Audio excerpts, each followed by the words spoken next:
عايزه اقول لكل بنت مقبله على الزواج، ما تقعديش بقى حضرتك تقول انا هجيب طقم حلل جرانيت وطقم حلل سيراميك وطاسات ديناميت، وتقعدي بقى تتعلمي الكانيلوني والسي فود بصوص الجيفيزو، وفي الاخر خالص جوزك يروح ياكل عند مامته شويه بسله باللحمه معمولين في حله المونيا كان جده جايبها لسته شبكه تقريبا، ويقول لك الله ما دقتش في حلاوه وطعامه الاكل بتاع مامي.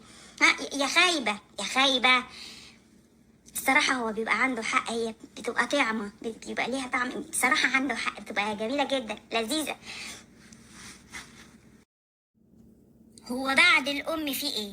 بعد الأم في إيه؟ الأم دي يتجاب لها نجمة من السما تتحط في إيديها، الأم دي يتقال لها أجمل كلام، يتقال لها أحلى كلام في الدنيا، بس ما يتقالهاش سر. اسمع مني، اوعى اوعى تقول لها السر عشان هتقول لخالتك.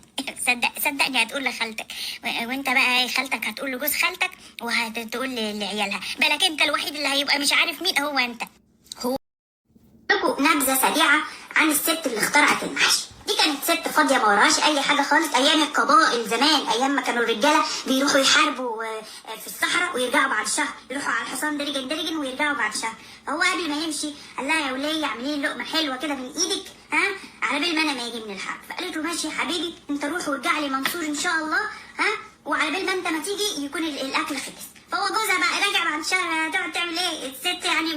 ما معذوره برضه، هتقعد شهر تعمل ايه؟ عندها جمل بره واقف هتحط له برسيم وتخش الخيمه تاني، وخيمه بقى ولا سجاجيد ولا هتنشر غسيل، ولا عيل في سنه رابعه هتذاكر له مثلا ولا اي حاجه، فهي فاضيه بقى، ومن ساعتها انا نفسي فعلا صفحتي تكبر جدا ويبقى فيها 2 مليون فولورز، عشان لما انزل مصر اروح بقى المطاعم وادخل اكل ببلاش، واقول لهم ان انا هعمل لكم اعلان للمطعم، واكل من غير ما ادفع فلوس بقى، واقول لهم ان الاكل جوسي.